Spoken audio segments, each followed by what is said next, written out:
Trời đã xế chiều, ánh nắng cuối ngày còn sót lại chiếu xiên qua những tán cây bên đường, nhuộm vàng con đường đất nhỏ heo hút ở ngoại ô một thị trấn miền Trung. Trên con đường ấy, một nhóm giang hồ 4 người đang phóng xe máy ầm ĩ, tiếng động cơ gầm rú phá tan sự tĩnh lặng. Nhóm này đang trên đường đến nhà một con nợ trong vùng, mang theo những gương mặt đầy sát khí và thái độ hung hãn. Dẫn đầu là Tùng Đá, một gã cao lớn, khuôn mặt lạnh lùng với vết sẹo dài bên má. Phía sau là 3 tên đàn em, đứa nào cũng xăm trổ đầy mình. Tùng cười khẩy, nói với đám đàn em: thằng này dám quỵt nợ của anh em mình. Hôm nay, tao phải dạy cho nó biết thế nào là lễ độ. Cả bọn cười lớn, giọng điệu đầy thách thức. Nhưng khi vừa quẹo qua một khúc cua, họ chợt thấy một bóng dáng lặng lẽ bước đi giữa đường. Đó là một người đàn ông mặc áo nâu sòng, đầu trọc, đeo túi vải trên vai. Dáng ông nhỏ bé, bước chân chậm rãi và đều đặn, như không hề để tâm đến tiếng ồn ào xung quanh. Ê, tụi mày nhìn kìa! Một tên trong nhóm lên tiếng, chỉ tay về phía người đàn ông. Thằng cha sư này đang làm gì giữa đường vậy? Hay là đi khất thực mà không biết sợ ai? Tùng Đá cười khẩy, chặn đầu xe ngay trước mặt người đàn ông. Này, ông sư, giờ này còn đi đâu thế? Định kiếm cơm từ ai ở cái chốn này à? Người đàn ông dừng lại, chắp tay trước ngực, cúi đầu nhẹ nhàng. Giọng ông trầm ấm, nhưng vô cùng điềm tĩnh. Con xin chào các vị. Con đang trên đường đi bộ hành để tu tập. Xin các vị thứ lỗi nếu con đã làm phiền. Nhóm giang hồ sững người. Họ không ngờ rằng một người ăn mặc đơn sơ lại xưng con với họ, những kẻ thường xuyên dùng bạo lực để giải quyết mọi việc. Một tên đàn em phì cười, trêu chọc. Xưng con với tụi tao cơ đấy. Ông sư này buồn cười thật. Chắc là sợ tụi mình rồi chứ gì. Nhưng người đàn ông vẫn giữ vẻ mặt bình thản, ánh mắt tràn đầy sự nhân từ. Con không sợ, chỉ là con luôn kính trọng tất cả mọi người, vì ai cũng có Phật tính trong lòng. Tùng Đá bước xuống xe, tiến lại gần, gằn giọng: Này, ông sư, ông nói cái gì? Phật tính? Ông nghĩ tụi tao cũng có Phật tính chắc? Người đàn ông mỉm cười, ánh mắt hiền hòa. Vâng, ai cũng có Phật tính. Chỉ cần quay về với lòng thiện, bất cứ ai cũng có thể trở thành người tốt. Con tin rằng các vị cũng không ngoại lệ. Câu nói ấy như một mũi tên xuyên qua lớp vỏ bọc lạnh lùng của Tùng. Gã đứng lặng, không biết phải đáp trả thế nào. Cả nhóm giang hồ cũng nhìn nhau. Sự chế nhạo ban đầu dần chuyển thành một sự bối rối khó tả. Một lúc sau, Tùng cười nhạt, cố tỏ vẻ bất cần. Thôi, ông sư, tụi tao không có thời gian nghe mấy lời đạo lý. Ông đi lo chuyện của ông đi. Người đàn ông gật đầu, chắp tay. Con cảm ơn các vị đã nhường đường. Con chỉ xin chúc các vị luôn bình an trên con đường của mình. Tùng Đá nhìn theo bóng dáng người đàn ông nhỏ bé khuất dần trên con đường mờ bụi. Trong lòng gã, một cảm giác kỳ lạ trỗi dậy. Gã nhớ đến một thời mình cũng từng có ước mơ giản dị trước khi sa vào con đường giang hồ đầy bạo lực này. Đêm hôm ấy, trong lúc ngồi nhâm nhi ly rượu một mình, Tùng không thể gạt bỏ hình ảnh vị sư ấy ra khỏi đầu. Những lời nói của ông, tuy đơn giản, nhưng như đang khơi dậy điều gì đó trong sâu thẳm tâm hồn gã. Gã tự hỏi, liệu mình còn có thể quay lại làm người tốt như lời ông ấy nói không? Nhóm giang hồ vẫn tiếp tục hành trình của mình, nhưng từ đó, trong lòng mỗi người dường như đã gieo mầm một hạt giống lạ kỳ, một hạt giống của lòng thiện mà họ chưa từng nghĩ tới. Và đâu đó, giữa con đường bụi bặm của cuộc đời, bóng dáng lặng lẽ của sư Minh Tuệ vẫn bước đi, mang theo sự bình an và những bài học về sự khiêm nhường mà ông đã gieo vào lòng người. Sau cuộc gặp gỡ kỳ lạ với sư Minh Tuệ, nhóm của Tùng Đá tiếp tục cuộc sống giang hồ quen thuộc. Những lời vị sư nói hôm đó, tuy thoáng qua như một làn gió nhẹ, nhưng vẫn để lại trong Tùng một cảm giác kỳ lạ, như một vết xước nhỏ trong lòng. Tùng không nói với ai về điều đó, gã tự nhủ rằng cuộc sống của mình đã quá gắn liền với bạo lực, không có chỗ cho lòng thiện hay những thứ cao cả như Phật tính mà vị sư đã nhắc tới. Vào một đêm nọ, nhóm của Tùng có một cuộc đụng độ căng thẳng với một băng giang hồ khác tại bến xe huyện. Đây là một mâu thuẫn lâu dài giữa hai bên, và lần này mọi chuyện đã vượt quá giới hạn. Cuộc ẩu đả xảy ra dữ dội, gậy gộc, dao búa và những tiếng chửi rủa vang lên giữa màn đêm. Tùng Đá, vốn là kẻ gan lì và luôn xông pha đi đầu, bị một cú đánh mạnh vào đầu và ngã gục giữa sân. Máu chảy ướt đẫm cả áo, anh em vội vã kéo gã đi khi nhận thấy tình thế bất lợi. Đêm đó, Tùng được đưa về căn phòng trọ chật chội của mình. Băng bó tạm thời không thể xoa dịu được cơn đau âm ỉ. Gã nằm trên giường, thân thể mỏi mệt, đầu óc quay cuồng như chìm vào một khoảng trống tối đen. Nhưng trong chính sự im lặng của đêm khuya, ký ức về những ngày thơ ấu bất chợt ùa về, rõ ràng đến mức gã không thể xua đi được. Tùng nhớ lại những năm tháng khốn khó của mình. Cha mẹ anh mất sớm trong một tai nạn, bỏ lại anh khi còn là một đứa trẻ. Không họ hàng thân thích, không ai bảo ban, Tùng lớn lên giữa những con đường bụi bặm của thị trấn, phải tự mình tìm cách sinh tồn. Từ nhỏ, gã đã học cách sống bằng nắm đấm, bởi thế giới của gã không cho phép sự yếu đuối. Tùng ứa nước mắt, lần đầu tiên trong nhiều năm. Những giọt nước mắt lăn dài, không phải vì cơn đau trên cơ thể, mà vì nỗi đau trong lòng. Gã nhận ra mình đã sống cả cuộc đời như một con thú hoang, luôn sẵn sàng cắn xé mọi thứ để sinh tồn, nhưng chưa bao giờ thực sự sống. Trong khoảnh khắc ấy, những lời của Sư Minh Tuệ hôm nào lại vang lên trong tâm trí, ai cũng có Phật tính trong lòng. Chỉ cần quay về với lòng thiện, bất cứ ai cũng có thể trở thành người tốt. Tùng bật cười, nhưng nụ cười chua xót. Phật tính ư? Gã thì thầm, mình có thể làm người tốt sao? Sau tất cả những gì mình đã làm, có ai còn tha thứ cho mình không? Gã không biết câu trả lời, nhưng lần đầu tiên trong đời, gã muốn tìm hiểu. Gã không chắc liệu mình có thể thay đổi, nhưng ý nghĩ về việc từ bỏ cuộc sống bạo lực, sống một cuộc đời khác dù ngắn ngủi khiến lòng gã nhẹ nhõm hơn. Sáng hôm sau, khi vết thương đã đỡ hơn, Tùng quyết định đến tìm vị sư ấy. Anh em trong nhóm không hiểu vì sao Tùng lại muốn đi gặp một vị sư không rõ tung tích và từ bỏ tất cả. Nhưng lần này, Tùng không giải thích. Gã biết rằng, nếu không bước đi trên con đường mới, sẽ chẳng bao giờ có câu trả lời cho những câu hỏi đang cào xé trong lòng gã. Tùng bắt đầu tìm cách để tìm lại vị sư đã khiến gã không ngừng trăn trở. Trong đầu Tùng, hình ảnh Sư Minh Tuệ với dáng người nhỏ bé, ánh mắt hiền từ, và những lời nói đơn giản nhưng sâu sắc không ngừng hiện lên. Gã cảm thấy nếu không gặp lại vị sư ấy, có lẽ cả đời mình sẽ không bao giờ tìm được câu trả lời cho những băn khoăn đang gặm nhấm trong lòng. Một buổi sáng, Tùng lấy chiếc điện thoại cũ kỹ của mình ra, lên mạng để tìm kiếm thông tin về Sư Minh Tuệ. Gã gõ tên Sư Minh Tuệ vào ô tìm kiếm, và ngay lập tức, hàng loạt kết quả hiện ra. Tùng ngạc nhiên khi biết rằng Sư Minh Tuệ không chỉ là một người thầy giản dị mà còn là một hiện tượng thu hút sự chú ý của hàng ngàn người trên khắp đất nước. Gã đọc các bài báo, xem những video nói về hành trình khất thực xuyên Việt của vị sư này, từ miền Nam xa xôi lên đến miền Trung, và hiện tại có lẽ ông đang ở đâu đó phía Bắc. Trong lòng Tùng dấy lên một quyết tâm mãnh liệt. Gã không thể ngồi yên nữa. Gã muốn gặp lại vị sư ấy, muốn nghe thêm những lời dạy của ông, và quan trọng hơn, muốn tìm một hướng đi mới cho cuộc đời mình. Khi vết thương đã lành hơn, Tùng sửa lại chiếc xe máy cũ kỹ của mình. Gã đổ đầy xăng, mang theo một ít quần áo và lương khô, bắt đầu hành trình.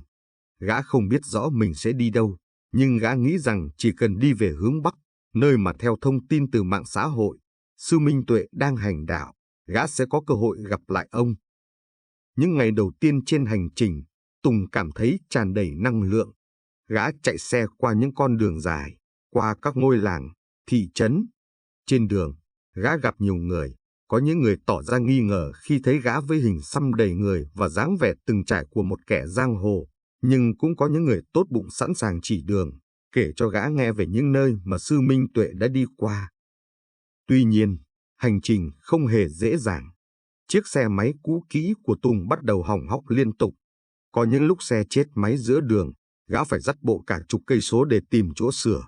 Tiền bạc mang theo cũng dần cạn kiệt. Tùng nhận ra rằng nếu cứ tiếp tục như vậy, gã sẽ không thể đi xa hơn được nữa. Một buổi chiều, sau khi ngồi bên đường nghỉ chân, Tùng đưa ra một quyết định táo bạo. Gã đi thẳng đến một cửa hàng mua bán xe máy gần đó, bán chiếc xe máy của mình với giá rẻ.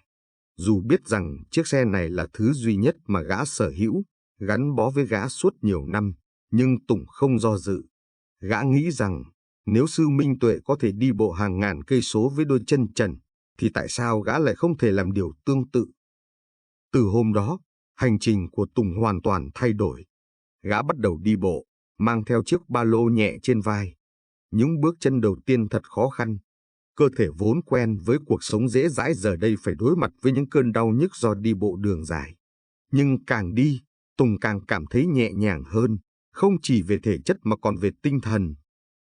Trên đường đi, Tùng gặp gỡ nhiều người, chứng kiến những câu chuyện đời thường giản dị mà trước đây gã chưa từng để ý. Có những đứa trẻ chăn trâu trên cánh đồng, vui vẻ cười đùa dù chẳng có gì trong tay. Có những người nông dân làm lụng vất vả cả ngày nhưng vẫn nở nụ cười khi trở về nhà. Tùng bắt đầu hiểu rằng, cuộc sống không phải chỉ là những gì gã từng biết, mà còn có rất nhiều điều đẹp đẽ khác mà gã chưa từng nhận ra. Đôi khi, trên đường đi, Tùng nghe được những câu chuyện về sư Minh Tuệ từ những người dân mà gã gặp. Vị sư ấy đi qua làng tôi tuần trước, một cụ già nói. Ông ấy chỉ xin một bát cơm trắng, rồi lại lặng lẽ rời đi, không phiền đến ai. Những lời kể ấy càng khiến Tùng thêm quyết tâm. Gã cảm thấy như mình đang đi đúng hướng, từng bước đến gần hơn với câu trả lời mà gã tìm kiếm.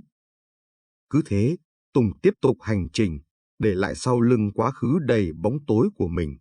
Gã không còn nghĩ nhiều đến những vết thương cũ, đến những lỗi lầm đã qua, mà chỉ tập trung vào từng bước chân hiện tại. Trong lòng gã, một tia sáng nhỏ bé đã bắt đầu le lói một niềm hy vọng rằng có lẽ gã cũng có thể thay đổi, cũng có thể làm lại từ đầu, như lời sư Minh Tuệ đã nói. Cơn đói bắt đầu hành hạ Tùng sau vài tuần đi bộ. Những bữa ăn vội vàng từ số tiền ít ỏi còn lại đã cạn kiệt, và giờ đây, gã chỉ còn mỗi chai nước gần như cạn đáy. Mỗi bước đi trở nên nặng nề hơn, đôi chân sưng phồng nhức nhối, nhưng gã không dừng lại. Đôi khi, Tùng nhìn thấy những người dân làng ăn uống ven đường, mùi cơm mới thoảng qua càng làm dạ dày gã quặn thắt. Trong một buổi chiều, sau khi không thể chịu đựng nổi cơn đói, Tùng quyết định thử khất thực như cách sư Minh Tuệ từng làm. Gã nghĩ, nếu vị sư ấy có thể sống nhờ lòng hảo tâm của mọi người, thì gã cũng có thể xin được một bát cơm. Nhưng khi Tùng đứng ở đầu làng, chắp tay và khẽ xin những người đi qua, ánh mắt của họ không giấu được sự cảnh giác.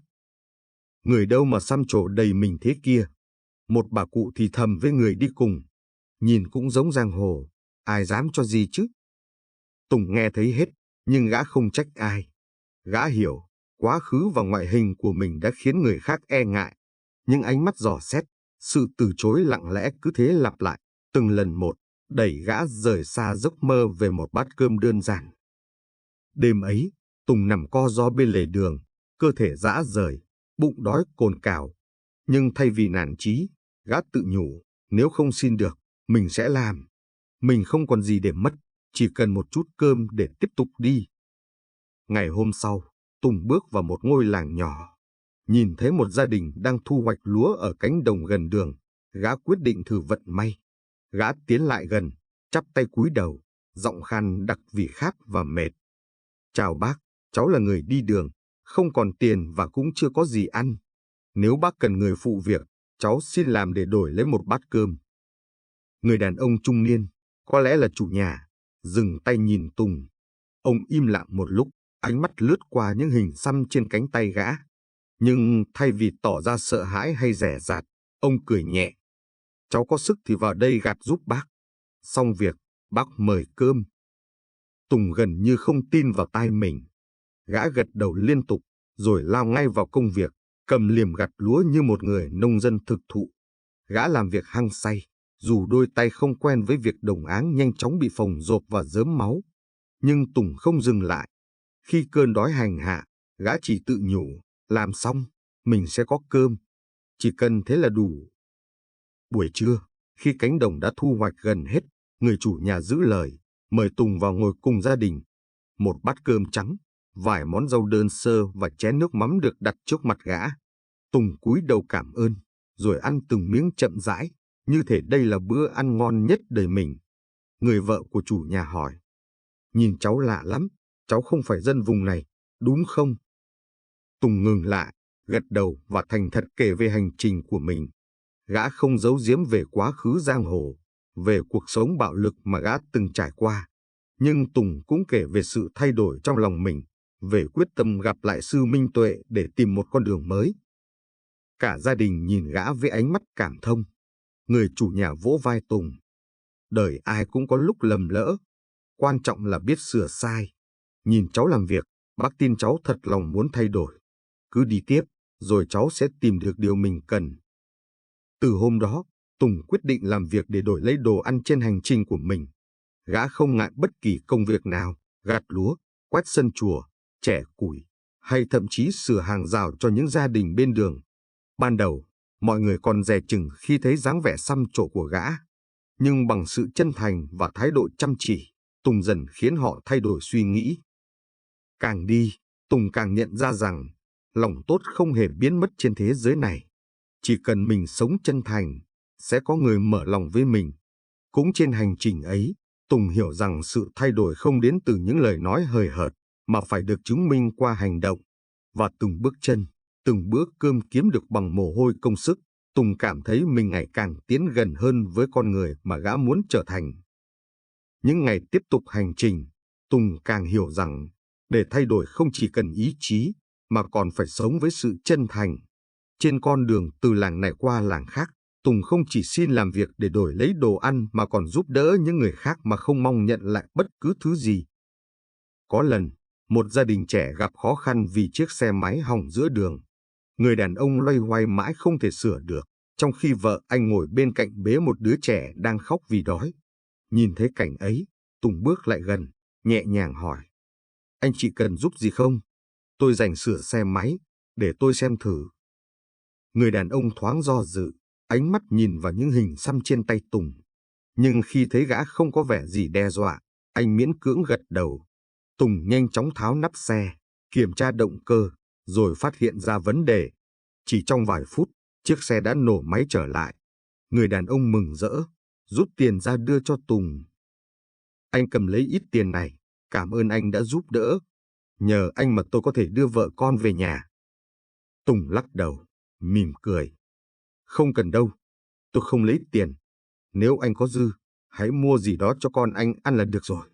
Nhìn cháu đói chắc mệt lắm. Người đàn ông sững người, không nghĩ một người có vẻ ngoài dữ tợn như Tùng lại từ chối tiền. Nhưng trước sự chân thành trong ánh mắt gã, anh không ép nữa. Cả gia đình cảm ơn rối rít rồi lên xe rời đi, để lại Tùng một mình trên con đường vắng. Nhưng lòng gã bỗng nhẹ nhàng hơn bao giờ hết. Những lần khác, Tùng lại gặp những cụ già đang vác bó củi nặng qua con dốc, hay những người nông dân một mình gặt lúa trên cánh đồng rộng. Tùng luôn chủ động dừng lại, đề nghị giúp đỡ mà không yêu cầu gì. Đôi khi, người ta trả công gã bằng một bữa cơm, một ly nước chè, hoặc chỉ là một nụ cười cảm kích. Nhưng cũng có lần, Tùng chỉ giúp xong rồi rời đi, không đợi ai nói lời cảm ơn. Một buổi trưa, sau khi chẻ củi giúp một bà cụ, Tùng ngồi nghỉ dưới gốc cây, nghe bà cụ nói. Cháu làm không lấy tiền, không ngại khó khăn, mà lại nhiệt tình thế này, bà không ngờ đấy. Mấy người xăm trổ như cháu trước giờ bà sợ lắm. Nhưng giờ nhìn cháu, bà thấy mình nghĩ sai rồi. Tùng mỉm cười, đáp lại bằng giọng nhẹ nhàng. Bà ơi, cháu trước đây cũng từng sống sai, làm nhiều điều không tốt. Giờ cháu chỉ muốn làm lại từ đầu, sống sao để không thấy hổ thẹn với lòng mình nữa.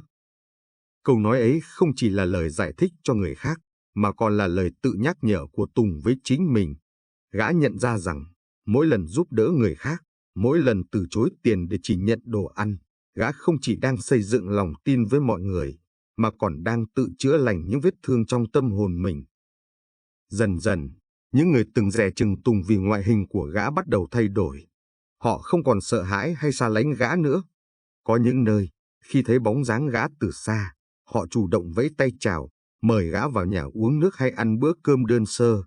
Và Tùng, mỗi lần nhận được sự đón tiếp ấy, đều cảm thấy như mình đang được đi đúng con đường mà sư Minh Tuệ từng nói. Trên hành trình ấy, Tùng không chỉ tìm thấy sự tha thứ từ những người xa lạ, mà còn học cách tha thứ cho chính mình. Gã hiểu rằng, cuộc sống không phải lúc nào cũng dễ dàng, nhưng chỉ cần mỗi ngày đều sống với lòng thiện lành, thì dù con đường có xa đến đâu, gã vẫn sẽ tìm thấy ý nghĩa và sự bình yên trong tâm hồn. Một buổi sáng sớm, khi ánh mặt trời vừa ló dạng, Tùng đang bước trên con đường đất đỏ ven một cánh đồng rộng lớn. Không khí mát lành làm dịu đi những cơn đau nhức trên đôi chân đã chai sạn vì hành trình dài. Gã vừa đi, vừa nghĩ về những ngày qua những người đã giúp đỡ gã, những việc gã đã làm để đổi lấy từng bữa cơm, từng ngụm nước. Dẫu mệt mỏi, nhưng lòng Tùng nhẹ nhõm hơn bao giờ hết. Đột nhiên, ở phía trước, Tùng nhìn thấy một bóng người đang chậm rãi bước đi. Đó là một người đàn ông khoác chiếc áo nâu sòng, vai đeo túi vải đơn sơ, đầu đội nắng mai. Dáng người nhỏ bé ấy có gì đó quen thuộc đến lạ. Tùng ngừng lại, mắt mở to. Gã gần như không tin vào mắt mình. Đó chính là Sư Minh Tuệ, người mà gã đã tìm kiếm bấy lâu nay. Tim Tùng đập mạnh, một cảm giác vừa mừng rỡ vừa bối rối ùa đến. Gã bước nhanh hơn, gọi lớn. Thầy, thầy Minh Tuệ. Vị sư quay lại, ánh mắt hiền từ nhìn về phía Tùng. Khi nhận ra gã, ông khẽ mỉm cười, đôi mắt ánh lên sự nhận biết và cảm thông. Ông đứng lại, chắp tay trước ngực và nói bằng giọng trầm ấm. A-di-đà Phật, chú là người con đã gặp trên con đường miền Trung, đúng không? Tùng chạy tới, đứng đối diện với Sư Minh Tuệ. Nhìn gương mặt hiền hòa ấy, những cảm xúc bị dồn nén bấy lâu trong lòng Tùng chợt bùng lên. Gã quỳ xuống đất, nước mắt trào ra, nghẹn ngào nói. Thầy ơi, con tìm thầy lâu lắm rồi. Con không quên những lời thầy nói hôm ấy. Con đã cố thay đổi, nhưng con không biết liệu con có thực sự làm đúng không? Sư Minh Tuệ cúi xuống, đặt tay lên vai Tùng, giọng nói vẫn nhẹ nhàng và đầy cảm thông. Chú đã làm được. Chỉ cần đi trên con đường với lòng chân thành, chú đã bắt đầu thay đổi chính mình rồi. Mời chú đứng lên. Tùng lau nước mắt, đứng dậy. Gã bắt đầu kể lại toàn bộ hành trình của mình, từ việc bán chiếc xe máy, đi bộ hàng trăm cây số, làm việc để đổi lấy bữa ăn, và cả những lần giúp đỡ người khác mà không cần trả công. Mỗi câu chuyện, mỗi chi tiết đều chất chứa sự thật thà và lòng ăn năn của Tùng.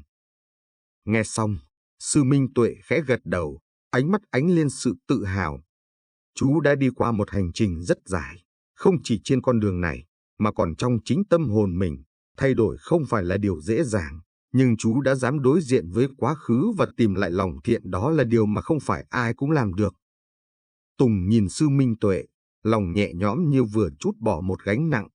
Nhưng rồi gã lại hỏi, giọng vẫn còn nhiều trăn trở. Thầy ơi, nhưng con vẫn còn quá khứ. Con đã làm nhiều điều sai trái. Liệu con có xứng đáng với cuộc sống mới không? Sư Minh Tuệ đặt tay lên vai Tùng, ánh mắt ông sâu lắng. Không ai hoàn hảo, và không ai không có lỗi lầm. Điều quan trọng là nhận ra sai lầm của mình và nỗ lực để sửa đổi. Quá khứ không thể thay đổi, nhưng hiện tại và tương lai nằm trong tay. Không cần phải chạy trốn quá khứ, chỉ cần bước đi với lòng thiện lành và chân thật. Những lời ấy như một dòng nước mát lành, xoa dịu mọi nỗi lo lắng trong lòng Tùng. Gã cúi đầu, cảm tạ. Con cảm ơn thầy. Nếu không gặp thầy hôm ấy, có lẽ con vẫn đang chìm trong bóng tối. Sư Minh Tuệ mỉm cười. Không phải con, mà chính chú đã tự soi sáng con đường của mình. Hãy tiếp tục bước đi, không cần vội vã, nhưng đừng dừng lại. Mỗi bước chân, nếu đi với lòng thiện, đều là một bước đến gần hơn với hạnh phúc. Hôm ấy, Tùng và Sư Minh Tuệ đi cùng nhau suốt một quãng đường dài. Gã không hỏi thêm gì, chỉ lặng lẽ bước cạnh vị sư, lắng nghe từng lời dạy và cảm nhận sự bình yên trong từng bước chân. Cuộc gặp gỡ ấy không chỉ là một cái kết cho hành trình tìm kiếm, mà còn là một khởi đầu mới cho cuộc đời của Tùng, một cuộc đời không còn bóng tối, chỉ còn ánh sáng của lòng thiện và niềm tin vào chính mình. Không rõ là Tùng còn đi với Sư Minh Tuệ bao lâu, nhưng có lẽ, dù hành trình ấy kéo dài hay chỉ là một đoạn ngắn ngủi, những gì gã đã trải qua đều là những bài học không thể nào quên. Từ một kẻ giang hồ quen sống bằng bạo lực, Tùng đã tự mình bước qua những thử thách của lòng kiên nhẫn và lòng thiện. Những ngày khát cháy cổ, đói đến quặn bụng, những ánh mắt lạnh lùng xa lánh của người đời, hay cả những nụ cười cảm thông và sự giúp đỡ chân thành từ những người xa lạ, tất cả đã khắc sâu trong tâm hồn gã, như những nét vẽ thô ráp nhưng chân thật, tô điểm cho bức tranh về hành trình tìm lại chính mình. Cuộc gặp gỡ với Sư Minh Tuệ có thể chỉ là một cột mốc trong chuỗi ngày dài đó, nhưng nó giống như một ngọn đèn soi sáng giữa đêm đen, giúp Tùng nhận ra rằng lòng tốt, sự kiên nhẫn và chân thành không chỉ là điều gã cần tìm kiếm ở người khác, mà còn là điều gã cần xây dựng trong chính mình. Dù sau này, Tùng có thể tiếp tục hành trình hay trở về một nơi nào đó để bắt đầu lại cuộc đời, thì những bước chân đi qua gian khó đã giúp gã thay đổi. Những ngày cầm liềm gặt lúa, chẻ củi, sửa xe cho người lạ, những lần từ chối tiền và chỉ xin nhận đồ ăn đủ sống qua ngày, tất cả đều là minh chứng rằng Tùng đã từng bước rời xa bóng tối để đến gần hơn với ánh sáng. Và chính ánh sáng ấy, dù nhỏ bé, nhưng đủ để thắp lên hy vọng, không chỉ cho cuộc đời gã, mà còn cho những ai từng nghi ngại về việc con người có thể thay đổi. Có lẽ, như lời sư Minh Tuệ từng nói, mỗi bước chân, nếu đi với lòng thiện lành, đều là một bước đến gần hơn với hạnh phúc. Với Tùng, hạnh phúc không còn là điều gì xa xôi. Nó nằm ngay trong những bước chân mà gã đã dũng cảm bước đi, giữa cuộc đời đầy thử thách nhưng cũng ngập tràn những bài học sâu sắc.